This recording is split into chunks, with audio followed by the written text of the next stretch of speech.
दोस्तों, हमारे संसार में पहले सनातन धर्म था। हर जगह खुशहाली, पवित्रता और न्याय मिलता था। चारों तरफ सनातन धर्म का बोलबाला था। समस्त संसार पर बस अच्छाई ही अच्छाई थी, बुराई का नामो निशान नहीं था। लेकिन धीरे धीरे समय बदलता गया और अन्य अन्य धर्मों की उत्पत्ति हुई। लोगों को जबरन सनातन धर्म से धर्म परिवर्तन कराकर अन्य धर्मों में परिवर्तित कर दिया गया। कुछ धर्म पनप ही नहीं पाए और वे खत्म हो गए। लेकिन एक धर्म ऐसा था जो लगातार अपनी नींव बढ़ाता जा रहा था। उसका नाम है इस्लाम। जब इस्लाम युग आया तब मुस्लिम आक्रांताओं ने जबरन हिंदुओं को धर्म परिवर्तन कराया और उन्हें हिंदू से मुसलमान बनाया गया। मुसलमानों ने हिंदुओं पर बहुत अत्याचार किया। उन्होंने इस्लाम धर्म को बढ़ाने के लिए जबरन हिंदू लड़कियों के साथ अलैंगिक संबंध बनाए और उन्हें गर्भवती किया और उनसे इस्लाम धर्म को बढ़ावा दिया। धीरे धीरे ऐसा ही चलता रहा और इस्लाम धर्म को मानने वालों की संख्या बढ़ गई। इतिहासकार कहते हैं कि औरंगजेब ने अपने शासनकाल में हिंदुओं की जनता पर अत्याचार किया। उसने अपने राज में हिंदुओं के लिए बेहद कठोर नियम बनाए थे। उसने अपने शासन करने का तरीका इस्लाम आधार पर लागू किया और हिंदुओं के धार्मिक स्थानों पर टैक्स लगा दिया। इसके साथ ही उसने हिंदू रीति रिवाज से मनाए जाने वाले त्योहारों पर प्रतिबंध लगा दिया। कुछ इतिहासकार कहते हैं कि मुगल शासकों के इतिहास को अंग्रेज शासन के दौरान गलत व्याख्या की गई थी। इसी कारण उनकी छवि खराब हुई। उनका कहना है कि अगर औरंगजेब ने हिंदुओं का जबरदस्ती और कहीं हिंदू मंदिरों को तुड़वा दिया और उनके स्थान पर मस्जिद बना दी। दोस्तों, लेकिन अब मुगल काल में बनाई गई अवैध मस्जिदों को आज के समय में गिराया जा रहा है और उनके स्थान पर हिंदू मंदिर बनाए जा रहे हैं। अब फिर से एक बार रामराज आने वाला है और पूरे समस्त भारत में सनातन धर्म का बोलबाला होने वाला है और एक बार फिर से इस्लाम का अंत होने वाला है। इसकी भविष्यवाणी हमारे पुराणों में भी की गई है। दोस्तों, भविष्य पुराण आज के समय में सत्य साबित हो रहा है। जैसे जैसे सनातन धर्म की नींव मजबूत हो रही है, वैसे वैसे मुसलमान लोग हिंसा पर उतर रहे हैं और अपने धर्म के प्रति लोगों का दिमाग ब्रेन वॉश कर रहे हैं। लेकिन अब ऐसा नहीं होगा, क्योंकि समस्त संसार में हिंदू धर्म मानने वाले लोगों की संख्या तेजी से बढ़ती जा रही है। इनमें से कुछ संख्या तो मुसलमानों की है जो इस्लाम धर्म को छोड़कर हिंदू धर्म में आ गए हैं और वह भी हिंदू धर्म का प्रचार कर रहे हैं। दोस्तों, भविष्य पुराण में इस्लाम अंत की भविष्यवाणी आज के समय में सत्य साबित हो रही है और भविष्य पुराण में इस्लाम के अंत को लेकर क्या भविष्यवाणी लिखी है, चलिए जानते हैं आज की इस वीडियो में। दोस्तों, अगर आप एक हिंदू हैं तो इस चैनल को अवश्य ही सब्सक्राइब करें और हमें सपोर्ट करें ताकि हम ऐसी वीडियोस और भी बना सके। और कमेंट बॉक्स में जय श्री राम लिखना मत भूलिएगा। चलिए आज का वीडियो शुरू करते हैं। दोस्तों, भविष्य पुराण एक पवित्र और भविष्य बताने वाला ग्रंथ है।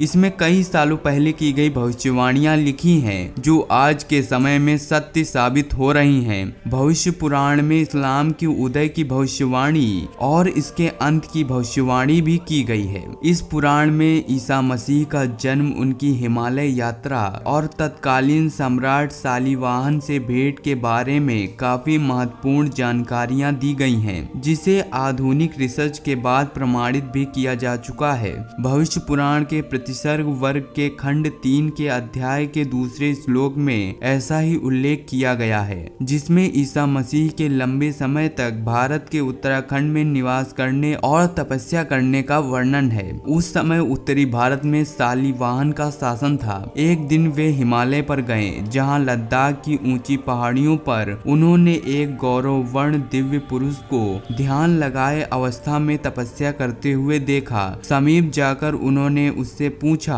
आपका नाम क्या है और आप कहां से आए हैं? उस पुरुष ने उत्तर दिया, मेरा नाम ईसा मसीह है। कुंवारी माँ के गर्भ से उत्पन्न हुआ हूँ। विदेश से आया हूँ जहाँ बुराई का अंत नहीं है और मैं इन अस्थानियों के बीच में ईसा मसीह के रूप में प्रकट हुआ हूँ। भविष्य पुराण के अध्याय 2 में कहा गया है कि मलेच्छ देश मसीहो हा समागत ईसा मसीह इति मम नाम प्रतिष्ठम। भविष्य पुराण में मोहम्मद के बारे में कहा गया है कि इसी पुराण का निम्न श्लोक हम यहाँ प्रस्तुत कर रहे हैं, जो प्रतिसर्ग वर्ग सर्ग में वर्णित है। इस ग्रंथ के श्लोक को हम यहाँ यथावत उल्लेख कर रहे हैं, जिसमें इस्लाम अंत की भविष्यवाणी की गई है। दोस्तों, हिंदी साहित्य सम्मेलन प्रयाग से प्रकाशित पुस्तक के प्रश्न नंबर 258 पर इसका जिक्र मिलता है। दोस्तों, यह श्लोक इस प्रकार है। लिंड गच्छेदि शिखाहीनः समसुतधारी सदुष्का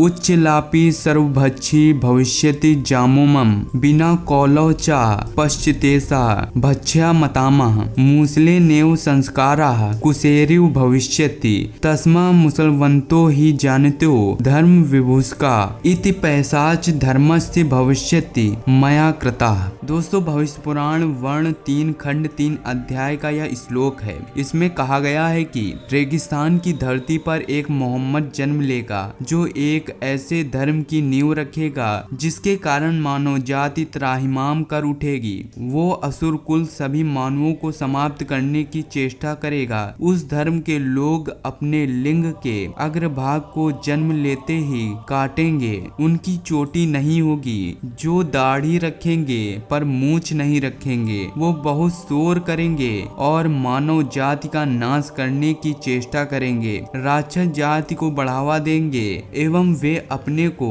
मुसलमान कहें और ये धर्म कालांतर में स्वतः समाप्त हो जाएगा। दोस्तों, जब हिंदू तथा मुसलमान में परस्पर विरोध हो जाएगा और औरंगजेब का राज्य समाप्त हो चुका होगा, तब हिंदू मुसलमानों में रोज लड़ाइयाँ होंगी। मुसलमान हिंदुओं को मारेगा, मुसलमान भी हिंदू बन जाएंगे और कुछ मुसलमान कट्टर रहेंगे जो अपने धर्म के प्रति भी जान गंवा देंगे और कुछ मुसलमान अपना धर्म छोड़कर हिंदू धर्म में परिवर्तित हो जाएंगे और सनातन धर्म की रक्षा करेंगे।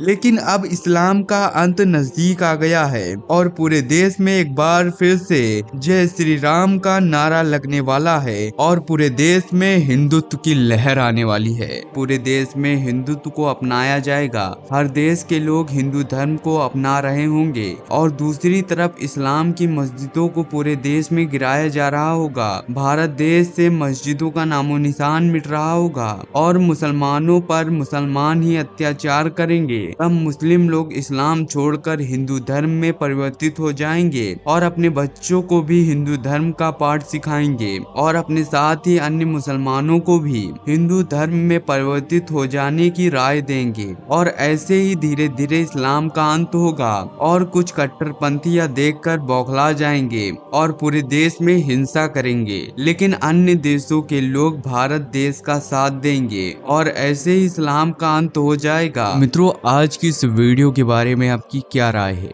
हमें कमेंट कर अवश्य बताइएगा। चैनल पर नए हैं तो चैनल को सब्सक्राइब कर दे और बगल वाले बेल आइकन को ऑल पर सेलेक्ट कर दे ताकि आपको ऐसी वीडियोस और भी मिल सके। मिलते हैं अगली वीडियो में। जय हिंद, जय भारत।